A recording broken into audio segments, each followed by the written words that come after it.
मेरी ड्यू के सभी स्टूडेंट से हाथ जोड़कर गुजारिश है कि प्लीज ये अत्याचार मत करो हम टीचर्स पर। क्या गोबर लिख रहे हो आप लोग अपनी आंसर शीट में? अब इतना भी खराब नहीं पढ़ाते हैं हम टीचर्स आपको।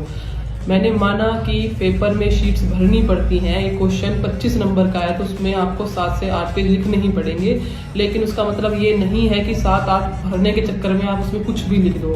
कोई क्रिस का गाना लिख रहा है उसमें, कोई रील्स लिख रहा है, लाइन खींच हुई है फिर भी लाइन खींच रहे हो, कोई एक पेज पे केवल 2 ही वर्ड्स लिख रहा है, इतना खुला खुला लिख रहा है, और जो लिख रहा है तो कुछ भी समझ नहीं आ रहा है। ऐसा खिचड़ी की तरह उसको पका दिया है। मैं उसमें डेमोक्रेसी वर्ड ढूंढ रही हूँ, मुझे डी नहीं पा रहा उसमें, मैं नंबर कैसे दूं आपको?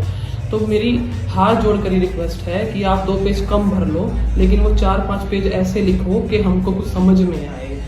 हम टीचर्स तरह पागल या अंधे नहीं हैं। जो 4 पेज आप लिखोगे हम कुछ तो देख के पढ़ेंगे, केवल शीट भरने से आपको मार्क्स नहीं मिलेंगे।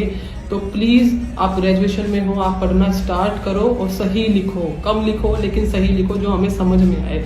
मेरा दिमाग खराब हो गया, मेरा मूड खराब हो गया। मैं आंसर शीट में मतलब किसी ने आंसर नंबर ही नहीं लिखा है, कुछ पेज भरने से नंबर नहीं मिलते हैं। आप 2 पेज कम लिखो लेकिन अच्छा लिखो, साफ सुथरा लिखो और टॉपिक से रिलेटेड लिखो। डेमोक्रेसी लिखो, उसमें आप रील्स का कुछ भी मत लिखो, मोटिवेशनल चीजें मत लिखो।